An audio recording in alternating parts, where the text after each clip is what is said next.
ನಮಸ್ತೆ ಎಲ್ಲರಿಗೂ. ನಿನ್ನೆ ನಡೆದಿರುವಂಥ 10ನೇ ತರಗತಿಯ ಪೂರ್ವಸಿದ್ಧತಾ ಪರೀಕ್ಷೆ ಗಣಿತನ್ನು ಅದರಲ್ಲಿ 36ನೇ ಕ್ವಶನ್ ನಾವೇನು ಮಾಡೋಣ ಡಿಸ್ಕಸ್ ಮಾಡೋಣ. ಇದು ಯಾವ ಚಾಪ್ಟರ್ ಮೇಲಪ್ಪ ಅಂದ್ರೆ ಸಮಾಂತರ ಶ್ರೇಣಿ ಮೇಲೆ.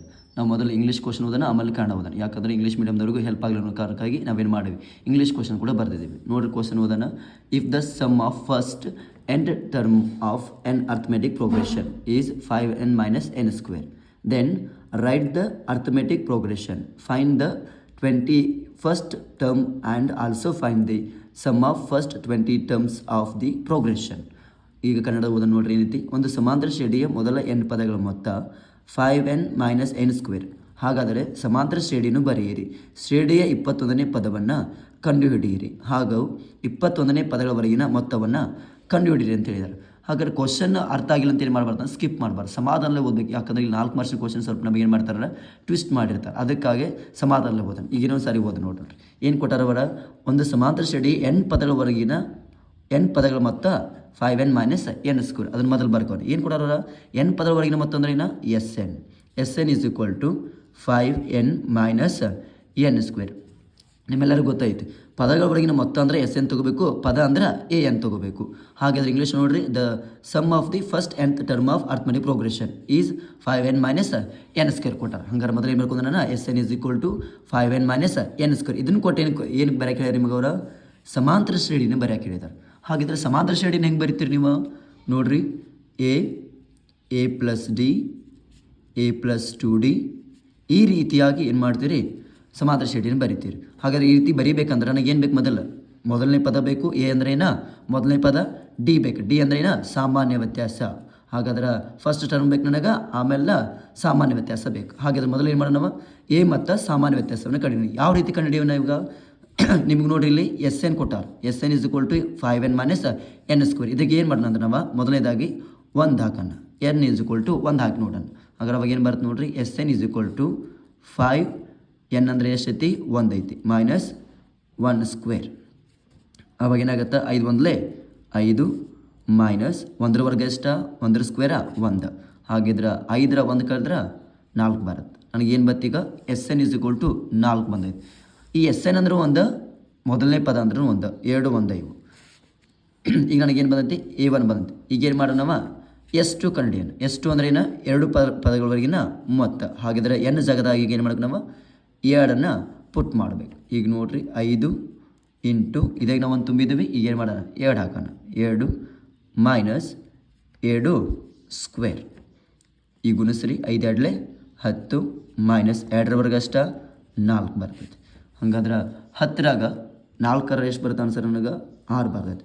ಗಮನಿಸ್ರಿ, ಇಲ್ಲಿ ಎಷ್ಟು ಬಂದೈತೆ ನನಗೆ. ಎಷ್ಟು ಅಂದರೆ ಏನು, 2 ಪದಗಳವರೆಗಿನ ಮೊತ್ತ. 2 ಪದಗಳವರೆಗಿನ ಮೊತ್ತ ಅಂದ್ರೆ ಏನು, A1 plus A2 is equal to ಏನು ಬರಿಬೋದನ, ಎಷ್ಟು ಬರಿಬೋದು. ಎಷ್ಟು ನನಗೀಗ 6 ಸಿಕ್ಕೈತೆ. ನನಗೆ A2 ಸಿಕ್ಕಿಲ್ಲ.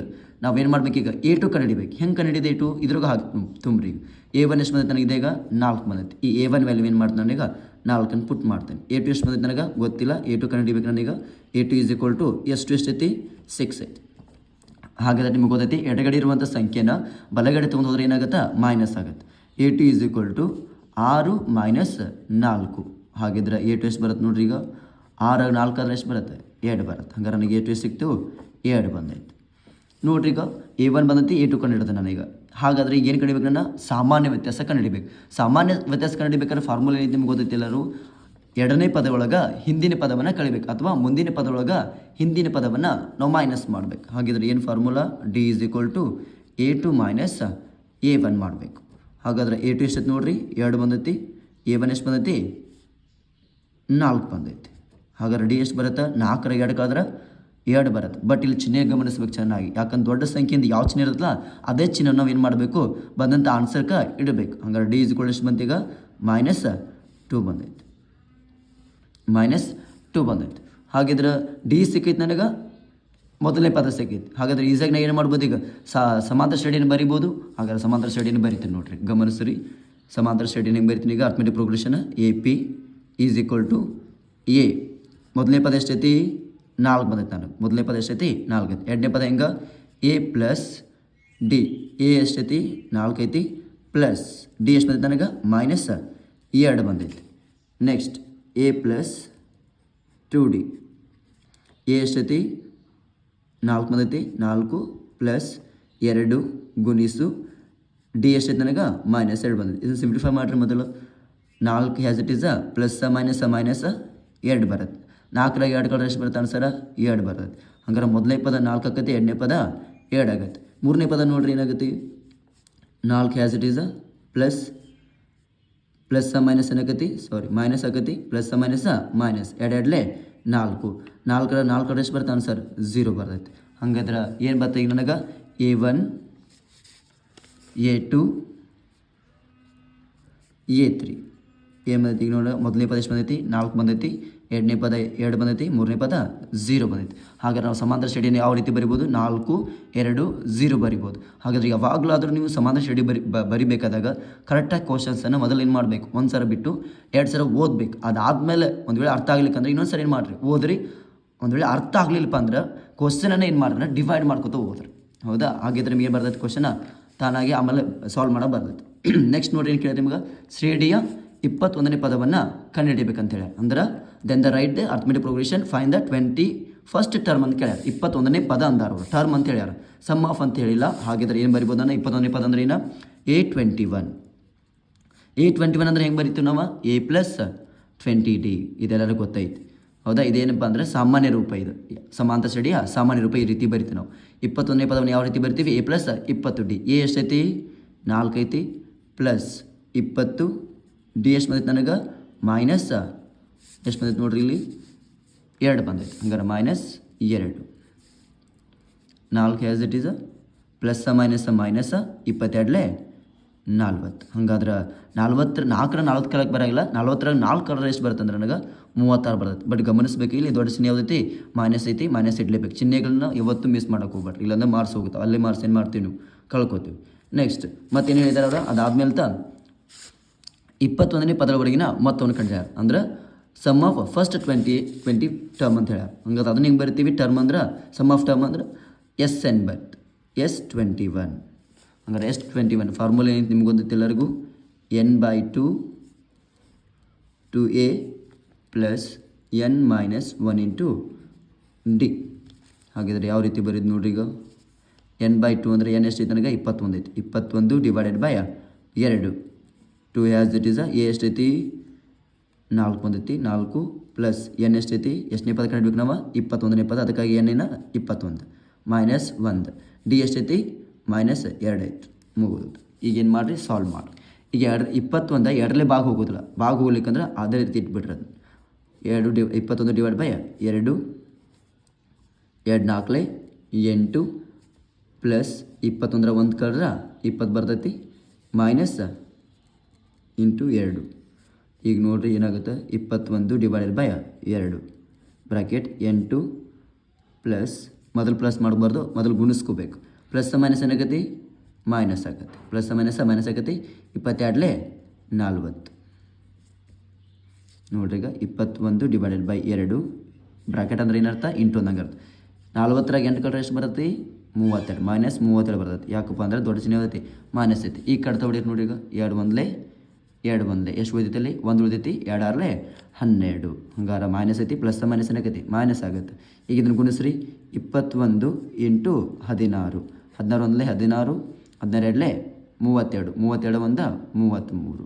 ಎಷ್ಟು ಬರುತ್ತೆ ನನಗೆ -336 ಬರುತ್ತೆ. ಎಷ್ಟನೇ ಪದರವರೆಗಿನ ಮೊತ್ತದ 21ನೇ ಪದರವರೆಗಿನ ಮೊತ್ತವನ್ನು ಕರೆಕ್ಟಾಗಿ ಗಮನಿಸ್ರಿ. ಏನೇನು ಮಾಡಿದ್ವಿ ನಾವೀಗ, ಮೊದಲು A ಕಂಡು ಹಿಡ್ಕೊಂಡಿವಿ, ಆಮೇಲೆ A2 ಕಂಡು ಹಿಡ್ಕೊಂಡಿವಿ, ಆಮೇಲೆ D ಕಂಡು ಹಿಡ್ಕೊಂಡಿವಿ. ಅದಾದಮೇಲೆ ಸಮಾಂತರ ಶ್ರೇಣಿಯನ್ನು ಬರೆದಿದ್ದೀವಿ. ಅದಾದಮೇಲೆ 21ನೇ ಪದವನ್ನು ಕಂಡು ಹಿಡಿದಿದ್ದೀವಿ. ಅದಾದಮೇಲೆ 21ನೇ ಪದರವರೆಗಿನ ಮೊತ್ತವನ್ನು ಕಂಡು ಹಿಡಿದಿದ್ದು. ಅದಾದ್ರೆ ಏನು ಮಾಡಿ ನಾವು ನೆಕ್ಸ್ಟ್ ಇದೇ 36ನೇ ಕ್ವಶನ್ದಾಗ ಏನು ಮಾಡ್ಯಾರ ನಿಮಗೆ, ಅಥವಾ ಕ್ವಶನ್ ಕೊಟ್ಟಾರ. ಆ ಕ್ವಶನ್ ನಾವೇನು ಮಾಡೋಣ ಈಗ ನೋಡ್ರಿ. ಅಥವಾ ಕ್ವಶನ್ ಏನೈತಿ, on arithmetic progression consist of 30 terms, 17 terms of this progression is 4 more than the thrice its 5th term. If the 10th term is 31, then find the last 3 terms of this progression and also write the progression ಅಂತ ಕೇಳಿದ್ದಾರೆ. ಕನ್ನಡದ ಓದ್ತು ನೋಡ್ರಿ. ಈಗ ಕನ್ನಡದ ನೋಡ್ರಿ, ಒಂದು ಸಮಾಂತರ ಶ್ರೇಣಿಯ 30 ಪದಗಳನ್ನ ಒಳಗೊಂಡೈತಿ. ಈ ಶ್ರೇಣಿಯ 17ನೇ ಪದವು ಅದರ 5ನೇ ಪದದ 3 4 ಹೆಚ್ಚಾಗಿದೆ ಮತ್ತು 10ನೇ ಪದವು 31 ಆಗಿದ್ದರೆ ಆ ಶ್ರೇಣಿಯನ್ನು ಕೊನೆಯ 3 ಪದಗಳನ್ನು ಬರಿ ಅಂತ ಹೇಳಿದ್ದಾರೆ. ಅದ್ರ ಜೊತೆಗೆ ಸಮಾಂತರ ಶ್ರೇಣಿಯನ್ನು ಬರೆಯಕ್ಕೆ ಹೇಳಿದ್ದಾರೆ. ಹಾಗಾದರೆ ಯಾವ ರೀತಿ ಬರಿಬೋದು ನಾನೀಗ ಕರೆಕ್ಟಾಗಿ ಗಮನಿಸ್ರಿ, ನಿಮ್ಗೆ ಅರ್ಥ ಆಗಿಲ್ಲ ಅಂದರೆ ಇನ್ನೊಂದ್ಸರಿ ಓದ್ತೇನೆ. ಒಂದು ಸಮಾಂತರ ಶ್ರೇಣಿಯಲ್ಲಿ ಎಷ್ಟದವು 30 ಪದಗಳದಾವಂತ. ಏನೈತಿ ಇಲ್ಲಿ an arithmetic progression consist of 30 terms ಅಂತ ಹೇಳಿದ್ದಾರೆ. ಹಾಗಿದ್ರೆ ಏನಿದ್ರ ಅರ್ಥ n = ಎಷ್ಟೈತಿ ನಮಗೇನು ಕೊಟ್ಟಾರ 30 ಕೊಟ್ಟಿದ್ದಾರೆ. ಆಲ್ರೆಡಿ ಏನು ಮಾಡ್ಯಾರ ಅವ್ರ n ಕೊಟ್ಟಾರೆ. ಅದಾದ್ಮೇಲೆ ಈ ಶ್ರೇಣಿಯ 17ನೇ ಪದವು 17ನೇ ಪದ ಅಂತ ಹೇಳಿದ್ದಾರೆ. ಪದಗಳ ಮೊತ್ತ ಅಂತಂದು ಹೇಳಿಲ್ಲ. ಹಾಗಾದ್ರೆ 17ನೇ ಪದ ಅಂದರೆ ಏನು ಬರಿತೀವಿ ನಾವು A17. ಈ ಶ್ರೇಣಿಯ 17ನೇ ಪದವು ಅದರ 5ನೇ ಪದದ ಗಮನಿಸ್ರಿ. ಇಲ್ಲಿ ಹುಡುಗರು ಏನು ಮಾಡ್ತಾರೆ ಅಂದ್ರೆ ಸ್ಟೂಡೆಂಟ್ಗಳು ಕನ್ಫ್ಯೂಸ್ ಆಗ್ತಾರೆ. ಏನಪ್ಪ ಅಂದ್ರೆ ರಸ್ಟ್ ಇದೆ ಅಂತ ಬಂತಪ್ಪ ಅಂದ್ರೆ ಕ್ವಶನ್ ಪೇಪರ್ದಾಗ ನೀವೇನು ಬರ್ಬೇಕಂದ್ರೆ ಗುಣಾಕಾರ ಚಿಹ್ನೆನ ಹಾಕ್ಬೇಕು. ರಸ್ಟ್ ಇದೆ ಅಂದರೆ ಏನರ್ಥ ಗುಣಿಸು ಅಂದಂಗೆ ಅರ್ಥ. ಹೆಚ್ಚಾಗಿದೆ ಅಂದರೆ ಏನರ್ಥ ಪ್ಲಸ್ ಅಂದಂಗೆ ಅರ್ಥ. ಅಂದರೆ ಸಂಕಲನ ಚಿಹ್ನೆ ನೀವೇನು ಮಾಡಬೇಕು ಅಲ್ಲಿ ಮೆನ್ಷನ್ ಮಾಡಬೇಕು. ಹಾಗಾದರೆ ಯಾವ ರೀತಿ ಬರೀಬೇಕೀಗ ನೋಡ್ರಿ, ನಾ ಬರೀತೇನೆ. 17ನೇ ಪದವು ಅದರ 5ನೇ ಪದ ಅಂದರೆ ಯಾವ್ದು A5 ಪದದ 3 ರಸ್ಟ್ ಐತೆ ಅಂದರೆ ಏನಿದೆ ಹೇಳಿ ನಾನು ಗುಣಿಸು ಚಿಹ್ನೆ ಹಾಕಬೇಕು. 3 ಹೆಚ್ಚಾಗಿದೆ ಅಂದರೆ ಏನರ್ಥ ಪ್ಲಸ್ ಚಿಹ್ನೆ ಅರ್ಥ. ಪ್ಲಸ್ 4 ಹೆಚ್ಚಾಗಿದೆ. ಅರ್ಥ ಐತೆ ಎಲ್ಲರಿಗೂ? ಇನ್ನೊಂದು ಸರಿ ಆಯ್ತು ನೋಡ್ರಿ. 17ನೇ ಪದವು 5ನೇ ಪದದ 3 4 ಹೆಚ್ಚಾಗಿದೆ. ಇದನ್ನ ಇನ್ನೂ ಕೂಡ ಕರೆಕ್ಟಾಗಿ ನೀಟಾಗಿ ಬರೀಬೇಕಂದ್ರೆ ಯಾವ ಥರ ಬರಿಬೋದು ಅಂದರೆ 3 A17 = 3 × A5 + 4. ಈಗ ನನಗೇನು ಬರ್ತಪ್ಪ ಅಂದ್ರೆ ಸಮೀಕರಣ ಬಂತು. ಯಾವಾಗಲೂ ಗಮನಿಸ್ತೀರಿ 4 ಮಾರ್ಕ್ಸಿಗೆ ಈ ಥರ ಕ್ವಶನ್ ಕೊಟ್ಟಾಗ ನಿಮಗೆ ಎರಡು ಸಮೀಕರಣ ಬಂದೇ ಬರ್ತಾವೆ. ನೀವು 2 ಸಮೀಕರಣ ತಗೊಂಡ ವರ್ಜಿಸ್ ವಿಧಾನ ಮಾಡ್ಬೋದು, ಇಲ್ಲಾಂದ್ರೆ ಯಾವುದರ ಒಂದು ವ್ಯಾಲ್ಯೂ ತೊಗೊಂಡ ಇನ್ನೊಂದು ಈಕ್ವೇಷನ್ ಒಳಗೆ ಸಬ್ಸ್ಟಿಟ್ಯೂಷನ್ ಕೂಡ ಮಾಡ್ಬೋದು. ನೀವು ಯಾವ ರೀತಿ ನೋಡಿರಿ, ಇದು ನೀವು ಏನು ಮಾಡಿರಿ ಸಿಂಪ್ಲಿಫೈ ಮಾಡಿರಿ. ಯಾವ ರೀತಿ A17 ಯಾವ ರೀತಿ ಬರಿತೀರಿ A+16D = 3 ಆ್ಯಸ್ ಇಟ್ ಇಸ್ ಬರ್ತೈತಿ. ಬ್ರಾಕೆಟ್ ಹಾಕ್ರಿ. A5 ಅಂದರೆ ಏನರ್ಥ A+4D. ಇಲ್ಲಿ ಹುಡುಗರು ಏನು ಮಾಡ್ತಾರಪ್ಪ ಇನ್ನೊಂದು ಏನಂದ್ರೆ A5 ಬರೆಯುವಾಗ ಬ್ರಾಕೆಟ್ ಹಾಕೋದಿಲ್ಲ, ಹಂಗೆ ಏನು ಮಾಡಿಬಿಡ್ತಾರೆ ಬ್ರಾಕೆಟ್ ಹಾಕಲ್ಲ × 3A ಬರ್ಬಿಡ್ತಾರೆ. ಆ ಥರ ಬರಿಬಾರ್ದು. ಯಾಕಂದ್ರೆ ನಿಮಗೆ ಏನಾಗುತ್ತೆ ಕನ್ಫ್ಯೂಷನ್ ಆಗುತ್ತೆ. ಅದಕ್ಕೆ ಏನು ಮಾಡಿರಿ ಬ್ರಾಕೆಟ್ ಹಾಕಿ ಚೆಂದಾಗಿ ನೀಟಾಗಿ ಬರೀರಿ. +4. ನೆಕ್ಸ್ಟ್ ನೋಡಿರಿ ಹೆಂಗೆ ಬರೆಸ್ಬೋದು ಅಂದ್ರೆ A+16D = 3 × A ಅಂದ್ರೆ 3A ಪ್ಲಸ್ 3 4 12D +4. ಈಗ ನೋಡ್ರಿ, ಈಗ ಮುಂದೆ ಏನು ಮಾಡ್ಬೇಕು ನಾನೀಗ ಮುಂದೆ ಏನು ಮಾಡ್ಬೇಕಪ್ಪ ಅಂದ್ರೆ ಚರಾಕ್ಷರಗಳ ಈಗ ನೋಡ್ರಿ A ಮತ್ತು D ನ ಕೂಡಿಸೋದಕ್ಕಾಗಲಿ ಕೆಳಕಾಗಲಿ ಬರೆಯಂಗಿಲ್ಲ. ನಾವೆಲ್ಲ ಬೀಜೋಕ್ತಲ್ಲಿ ಕಲ್ತು ಬಂದಿದ್ದೀವಿ. ಹಾಗಾದ್ರೆ ಏನು ಮಾಡ್ಬೇಕು ನಾನು ಎಗಳನ್ನು ಒಂದು ಕಡೆ ತೊಗೊಂಬರ್ರಿ, ಡಿಗಳನ್ನ ಇನ್ನೊಂದು ಕಡೆ ತೊಗೊಂಬರ್ರಿ. ಅಂದ್ರೆ RSS ಕಡೆ ಒಂದು ಗುಂಪು ಮಾಡಿರಿ, LSS ಕಡೆ ಇನ್ನೊಂದು ಗುಂಪನ್ನು ಮಾಡಿರಿ. ಹಾಗಾದ್ರೆ ಏನು ಮಾಡಿ ನಾವು ಈ ಎನ ಬಲಗಡೆ ಸೈಡ್ ಕಳ್ಸೋಣ, ಡಿಯನ್ನು ಎಡಗಡೆ side ತೆಗೆದುಕೊಂಬರೋಣ. 16D - 12D = 3A - A +4. ಈ 12 ಈ ಕಡೆ ಬಂದಿದ್ದಕ್ಕಾಗಿ ಬಲಗಡೆ ಇದ್ದದ್ದು ಎಡಗಡೆ ಬಂದಿದ್ದಕ್ಕಾಗಿ ಮೈನಸ್ ಆಗೈತಿ. ಈ ಎ ಎಡಗಡೆ ಇದ್ದಿದ್ದ ಬಲಗಡೆ ಬಂದಿದ್ದಕ್ಕಾಗಿ ಮೈನಸ್ ಆಯ್ತು. ಇದು ಏನೂ ಚೇಂಜಸ್ ಆಗಿಲ್ಲ, ಆ್ಯಸ್ ಇಟ್ ಇಸ್ ಹಂಗೆ ಬರ್ತಿದ್ದಾನೆ. ಈಗ ನೋಡಿರಿ 16 ಏನು ಮಾಡ್ಬೋದು 12 ಕಳಿಬೋದು.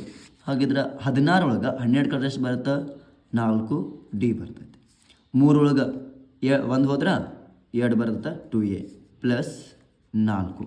ಇಷ್ಟಕ್ಕೆ ಬಿಟ್ಟು ಬಿಡಬಾರ್ದು. ಯಾಕಂದ್ರೆ ನೋಡ್ರಿ ಗಮನಿಸ್ರಿ, ಏನಾದರೂ ನಾನು ಸಾಮಾನ್ಯ ಕಾಮನ್ ಏನಾದ್ರು ತೆಗಿಬೋದನ್ನು ನೋಡ್ರಿ.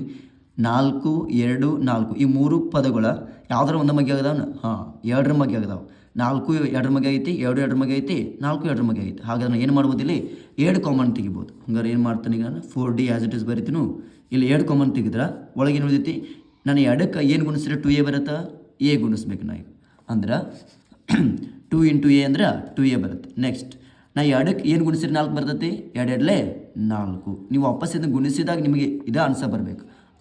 ನೆಕ್ಸ್ಟ್ ನೋಡಿರಿ, ಹಂಗಾರೆ ಬ್ರಾಕೆಟ್ ಅಂದರೆ ಏನರ್ಥ ಗುಣಿಸು ಅಂದಂಗೆ ಅರ್ಥ. ಈ 2 ಈ ಕಡೆ ಬಂದರೆ ಏನಾಗುತ್ತೆ ಡಿವೈಡ್ ಆಗುತ್ತೆ. 4D / 2 = A + 2A. ಈಗ ನೋಡ್ರಿ ಏನು ಮಾಡ್ಬೋದು ಭಾಗಿಸ್ಬೋದು. 2 1 2 2. ಹಂಗಾರೆ ಆನ್ಸರ್ ಏನು ಬರುತ್ತೆ 2D = A + 2. ಇದು ಸಮೀಕರಣ ಏನಾಗಿರಲಿ 1 ಆಗಿರಲಿ. ಇನ್ನೊಂದು ಸಮೀಕರಣ ಬರೆಯೋದು ಏನು ಬರುತ್ತೆ ನೋಡಿ. ಇನ್ನೊಂದು ಸಮೀಕರಣ ಇಲ್ಲಿದ್ದು ನೋಡ್ರಿ, ಏನು ಕೊಟ್ಟಾರೆ ನಿಮಗವರ 10ನೇ ಪದವು 31 ಆಗೈತಿ. 10ನೇ ಪದವು 31. ದ 10th ಟರ್ಮ್ ಈಸ್ 31 ಐತಿ. ಹಾಗಾದ್ರೆ ಇದನ್ನ ಯಾವ ಥರ ಬರಿಬೋದು ನಾನು 10ನೇ ಪದ ಅಂದರೆ ಯಾವ ರೀತಿ A10. 10ನೇ ಪದ ಎಷ್ಟೈತಿ 31 ಐತಿ ಅಂತ. ಹಾಗಾದ್ರೆ ಇದನ್ನ ಏನು ಮಾಡೋಣ ನಾವು 2ನೇ ಸಮೀಕರಣ ಬರ್ತೈತಿ. 2ನೇ ಸಮೀಕರಣವನ್ನು ಬರೆಯೋಣ ಕರೆಕ್ಟಾಗಿ. A10 ಅಂದರೆ ಯಾವ ಥರ ಬರಿತೀವಿ ನಿಮಗೆ ಗೊತ್ತೈತಿ A + 9D = 31. A + 9D = 31. ಈ ಸಮೀಕರಣ 2 ಆಗಿರಲಿ. ಇಲ್ಲಿ ಗಮನಿಸ್ತೀರಿ ಸಮೀಕರಣ 1ರೊಳಗೆ ಈ ಸಮೀಕರಣ 1ನ್ನು ಮತ್ತು 2ನ್ನು ನೀವೇನು ಮಾಡ್ಬೋದು ವರ್ಜಿಸುವ ವಿಧಾನದಿಂದ ಏನಾಗೈತಿ ಇಲ್ಲಿ ಕ್ಯಾನ್ಸಲ್ ಆಗೈತಿ. ಆ ರೀತಿಯೂ ಮಾಡ್ಬೋದು. ಇಲ್ಲಪ್ಪ ನಮಗೆ ಇನ್ನೊಂದು ವಿಧಾನ ಐತಿ, ಏನಪ್ಪ ಅಂದ್ರೆ ಇಲ್ಲಿ ಏನು ಮಾಡ್ಬೇಕಂದ್ರೆ ಈ ಇಕ್ವೇಷನ್ ಒಂದಾಗ ಯಾವ್ದಾರ ಒಂದು ವ್ಯಾಲ್ಯೂ ತಗೋರಿ, ಯಾವ್ದಾರ ಡಿ ಯಾರ ತಗೋರಿ ಇಲ್ಲಾಂದ್ರೆ ಎ ಯಾರ ತಗೋರಿ. ನಾ ಏನು ಮಾಡ್ದಂದ್ರೆ ಏನು ಈಸಿಪ್ಪ ಅಂದ್ರೆ ಎ ವ್ಯಾಲ್ಯೂನ ತೆಗೆದುಕೊಂಡು ಏನು ಮಾಡೋಣ ಅಂದ್ರೆ ಎರಡನೇ ಸಮೀಕರಣ ಒಳಗೆ ಆದೇಶ ಮಾಡೋಣ. ಯಾವ ರೀತಿ ನೋಡ್ರಿ, ಇಲ್ಲಿ ಎ ವ್ಯಾಲ್ಯೂ ಬೇಕಂದ್ರೆ ನನಗೆ ಈ 2 ಈ ಕಡೆ ಹೋದ್ರೆ ಏನಾಗುತ್ತೆ ಮೈನಸ್ ಆಗುತ್ತೆ, ಅಂದರೆ ಬಲಗಡೆ ಇದ್ದಿದ್ದೆ ಎಡಗಡೆ ಹೋದ್ರೆ ಮೈನಸ್ ಆಗುತ್ತೆ. 2D minus 2 = A. ಹಂಗಾರೆ ನನಗೇನು ಬತ್ತಿಲ್ಲಿ ಎ ವಾಗಿ ನಿಖರವಾಗಿ ವ್ಯಾಲ್ಯೂ ಬರದೇ ಹೋದರೂ ಕೂಡ ಎ ವ್ಯಾಲ್ಯೂನ ಏನು ಮಾಡಿ ನನ್ನ ತೆಗೆದುಕೊಂಡ. ಈ ಎ ವ್ಯಾಲ್ಯೂನ ಏನು ಮಾಡೋಣ ನಾವೀಗ ಸಮೀಕರಣ 7 ಆದೇಶ ಮಾಡೋಣ. ಯಾವ ರೀತಿ ಎ = 2D ಮೈನಸ್ 2. ಸಮೀಕರಣ ಏನೈತಿ ಈಗ ನನಗೆ ಸಮೀಕರಣ ಏನು ಮಾಡೋಣ ನಾವು ಸಮೀಕರಣ ಒಳಗೆ ಆದೇಶ ಮಾಡೋಣ. ಎರಡನೇ ಸಮೀಕರಣದಾಗ ಎ ಪ್ಲಸ್ 9D = 31. ಆಗ ಎ ವ್ಯಾಲ್ಯೂ ಎಷ್ಟೈತಿ 2D ಮೈನಸ್ 2 ಪ್ಲಸ್ 9D = 31 ಐತಿ. ಈಗ ನೋಡ್ರಿ ಇಲ್ಲಿ ಡಿ ಎಷ್ಟದಾವು 2 ಅದಾವು, ಇಲ್ಲಿ ಡಿ 9 ಅದಾವು. ಹಂಗಾರೆ ಏನು ಮಾಡ್ಬೋದು ಇನ್ನು ಎರಡನ್ನು ಕೂಡಿಸ್ಬೋದು. 9 2 ಎಷ್ಟಾಗುತ್ತೆ 11D ಆಗುತ್ತೆ. ಮೈನಸ್ 2 = 31. ನಂಗೆ ಡಿ ವ್ಯಾಲ್ಯೂ ಬೇಕಾಗೈತಿ, ಅದಕ್ಕಾಗಿ ಡಿ ಒಂದನ್ನು ಹೊರತುಪಡಿಸಿ ಉಳಿದ ಎಲ್ಲ ಟರ್ಮ್ಗಳು ಏನು ಮಾಡೋಣ ನಾವು RSS ಕಡೆ ತೆಗೆದುಕೊಂಡು ಹೋಗೋಣ. ಹಾಗಾದ್ರೆ ಮೊದಲು ಏನು ಮಾಡೋಣ -2 ಆ ಕಡೆ ತೊಗೊಂಡು ಹೋಗೋಣ. -2 RSS ಕಡೆ ಹೋದ್ರೆ ಏನಾಗುತ್ತೆ ಪ್ಲಸ್ ಆಗುತ್ತೆ. 11D = 31 plus 2. ಹಾಗಾದ್ರೆ ನೋಡ್ರಿ ಮುಂದೆ ಏನಾಗುತ್ತೆ 11D = 31 2 ಕೂಡಿಸಿದ್ರೆ ಎಷ್ಟು ಬರ್ತೈತಿ 33 ಬರ್ತೈತಿ. ನೋಡ್ರಿ 11D ಐತಿ, ಇಲ್ಲಿ ಡಿ ವ್ಯಾಲ್ಯೂ ಬೇಕಾಯ್ತು ನನಗೆ. ಈಗ 11 ಏನು ಮಾಡೋಣ ನಾವು LSS ಕಡೆ ಐತಿ RSS ಕಡೆ ತೊಗೊಂಡು ಹೋಗೋಣ. ಇದು ಆ ಕಡೆ ಹೋದ್ರೆ ಏನಾಗತ್ತೆ ಡಿವೈಡ್ ಬಾಕತಿ 33 ಭಾಗಿಸು 11. ನೋಡ್ರಿ ಈಗ 11 11 3 ನಮಗೇನಾಗತ್ತೆ ಡಿ ವ್ಯಾಲ್ಯೂ ಕರೆಕ್ಟಾಗಿ ಬಂತು. ಡಿ ವ್ಯಾಲ್ಯೂ ಎಷ್ಟು ಬಂತು 3 ಬಂದೈತೆ. ಹಂಗಾರೆ ಎ ವ್ಯಾಲ್ಯೂ ನಾವೇನು ಮಾಡೋಣ ಈಗ ಕಂಡುಹಿಡಿ. ನಮಗೆ ಎ ವ್ಯಾಲ್ಯೂ ಬಂದೈತಿ ಬಟ್ ನಿಖರವಾಗಿ ಬಂದಿಲ್ಲ. ಅದಕ್ಕೆ ನಿಖರವಾಗಿ ಬರೋ ಸಲುವಾಗಿ ಏನು ಮಾಡೋಣ ನಾವು ಡಿ ವ್ಯಾಲ್ಯೂನ ಇದ್ರೊಳಗೆ ಸಮೀಕರಣ ಒಳಗೆ ಆದೇಶ ಮಾಡಿ. ಸಮೀಕರಣ 3 ಅಂತ ಹೇಳೋಣ. ನಾವೇನು ಮಾಡೋಣ ಡಿ ವ್ಯಾಲ್ಯೂನ ಸಮೀಕರಣ 3 ಒಳಗೆ ಆದೇಶ ಮಾಡೋಣ. ನೋಡ್ರಿ ಅವಾಗ ಏನಾಗತ್ತೆ ಡಿ = ಎಷ್ಟು ಬಂದೈತೆ ನನಗೆ 3 ಬಂದೈತೆ. 3ಅನ್ನು ಸಮೀಕರಣ ಇಕ್ವೇಷನ್ 3ರಲ್ಲಿ ಅಂತ ಬರೆಯೋಣ. ಸಮೀಕರಣ 3ರಲ್ಲಿ ನೋಡ್ರಿ ಸಮೀಕರಣ 3 ಏನೈತಿ 2D ಮೈನಸ್ 2 = ಎ ಐತಿ. ಹಾಗಿದ್ರೆ ಡಿ ವ್ಯಾಲ್ಯೂ ಏನು ಮಾಡೋಣ ನಾವು ಈ ಇಕ್ವೇಷನ್ದಾಗ ಹಾಕಿ ತುಂಬೋಣ. 2 × ಡಿ ಎಷ್ಟೈತಿ 3 ಐತಿ. Minus 2 = A. 2 3 ಎಷ್ಟ 6 ಮೈನಸ್ 2 = ಎ. 6 ಒಳಗೆ 2 ಹೋದ್ರೆ ಎಷ್ಟು ಬರ್ತೈತಿ 4 ಬರ್ತೈತಿ. ಹಂಗಾರೆ ಎ ವ್ಯಾಲ್ಯೂ ಎಷ್ಟು ಬಂತು ನನಗೆ 4 ಬಂದೈತಿ. ಏನು ಮಾಡೀನಿ ಈಗ ಗಮನಿಸಲಿ, ಇನ್ನೊಂದು ಸಾರಿ ಹೇಳ್ತೀನಿ ಕರೆಕ್ಟಾಗಿ. ನನಗಿಲ್ಲ ಆಲ್ರೆಡಿ ನಾನು ಏನು ಮಾಡೀನಿ ಈಗ ಡಿ ವ್ಯಾಲ್ಯೂನ ಕಂಡುಹಿಡ್ತೇನೆ. ಈ ಡಿ ವ್ಯಾಲ್ಯೂನ ಏನು ಮಾಡಿ ನಾನು ಸಮೀಕರಣ 3 ಒಳಗೆ ಆದೇಶ ಮಾಡೀನಿ. ಸಮೀಕರಣ 3 ಏನೈತಿ 2D ಮೈನಸ್ 2 = ಎ ಐತಿ.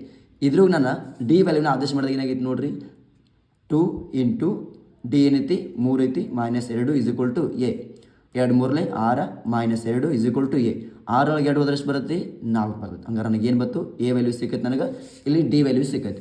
ಡಿ ವ್ಯಾಲ್ಯೂ ಮತ್ತು ಎ ವ್ಯಾಲ್ಯೂ ಸಿಕ್ಕರೆ ನಾನು ಏನು ಮಾಡ್ಬೋದು ಈಸಿಯಾಗಿ ಸಮಾಂತರ ಶ್ರೇಣಿಯನ್ನು ಬರಿಬೋದು. ಬಟ್ ನಮಗೇನು ಹೇಳ್ಯಾರಪ್ಪ ಅಂದವರ ಈ ಶ್ರೇಣಿಯ ಕೊನೆಯ 3 ಪದಗಳನ್ನು ಬರೆಯಕ್ಕೆ ಹೇಳ್ಯಾರ. ಕೊನೆಯ 3 ಪದಗಳು ಅಂದರೆ ಯಾವ ಹೆಂಗೆ ಕಂಡುಹಿಡಿದು ಹೆಂಗೆ ಗೊತ್ತಾಗೋದು ನಮಗೆ ಇಲ್ಲಿ ಕೊಟ್ಟಾರ ನೋಡ್ರಿ.